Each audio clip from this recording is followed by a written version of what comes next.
नमस्कार दोस्तों, स्वागत है हमारे चैनल पर। एक ऐसा विषय जो भारत में घर घर में चर्चा का हिस्सा है, वास्तुशास्त्र।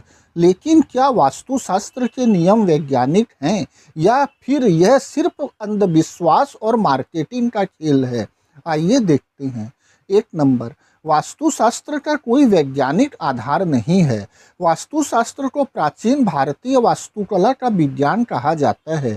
यह दावा करता है कि घर की दिशाएं, संरचना और सामान की व्यवस्था आपके जीवन में सुख समृद्धि ला सकती है। लेकिन क्या इसका कोई वैज्ञानिक आधार है? वास्तुशास्त्र के दावों जैसे कि उत्तर पूर्व दिशा में प्रवेश द्वार होने से सकारात्मक ऊर्जा आती है का कोई ठोस वैज्ञानिक प्रमाण नहीं है। आधुनिक विज्ञान में ऊर्जा को मापने के लिए उपकरण है, लेकिन वास्तु की ब्रह्मांडीय ऊर्जा को कोई उपकरण नहीं पकड़ पाया है। वास्तु के नियम भारत के बाहर शायद ही लागू हों। उदाहरण के लिए, क्या ऑस्ट्रेलिया या अमेरिका में वास्तु के नियम वैसे ही काम करेंगे? अगर नहीं, तो यह एक सार्वभौमिक विज्ञान कैसे हो सकता है? 2 नंबर, वास्तुशास्त्र का व्यवसायीकरण। वास्तुशास्त्र आज एक बड़ा बिजनेस बन चुका है। टीवी चैनल्स, यूट्यूब वीडियोज और वास्तु कंसल्टेंट आपको डराते हैं कि अगर आपने बेडरूम का बेड गलत दिशा में रखा तो आपकी ज़िंदगी में मुसीबतें आ सकती है।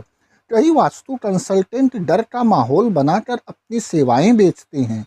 वे कहते हैं कि घर में छोटी सी गलती भी वास्तु दोष ला सकती है और फिर उसका उपाय बेचते हैं, जैसे यंत्र, क्रिस्टल या पूजा पाठ।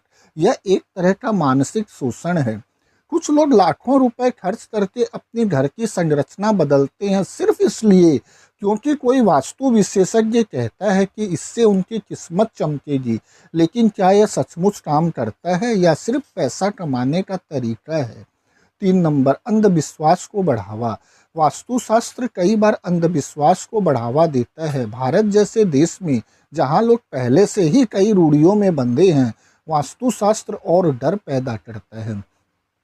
अगर कोई व्यक्ति आर्थिक या पारिवारिक समस्या से गुजर रहा है तो वास्तु विशेषज्ञ उसे यह विश्वास दिलाते हैं कि उसकी परेशानी का कारण घर की गलत दिशा है। इससे लोग अपनी मेहनत और तर्क पर भरोसा करने की बजाय वास्तु के चक्कर में पड़ जाते हैं। जब हम हर छोटी बड़ी बात को वास्तु से जोड़ते हैं तो यह तर्कसंगत सोच को कमज़ोर करता है। इससे समाज में वैज्ञानिक दृष्टिकोण कम होता है, जो हमारे देश की प्रगति के लिए ज़रूरी है। 4 नंबर, वास्तु के पक्ष में तर्क। वास्तुशास्त्र के समर्थक कहते हैं कि यह प्राचीन भारतीय ज्ञान का हिस्सा है और यह पर्यावरण के साथ सामंजस्य बनाता है। कुछ नियम जैसे घर में हवादार और रोशनी की व्यवस्था तर्कसंगत हो सकते हैं, लेकिन इन नियमों को विज्ञान पहले ही समझा चुका है, जैसे वेंटिलेशन और लाइटिंग के सिद्धांत। इसके लिए हमें वास्तु की ज़रूरत नहीं, बल्कि आधुनिक वास्तुकला और इंजीनियरिंग की ज़रूरत है। दोस्तों, हमें इसे तर्क की कसौटी पर परखना चाहिए। अपने जीवन की समस्याओं का हल हमारी मेहनत, शिक्षा और तर्कसंगत सोच में है, न कि दिशाओं और यंत्रों में। आप क्या सोचते हैं? कमेंट में अपनी राय ज़रूर बताएं और अगर आपको यह वीडियो पसंद आया तो लाइक करें, शेयर करें और चैनल को सब्सक्राइब करें। धन्यवाद दोस्तों।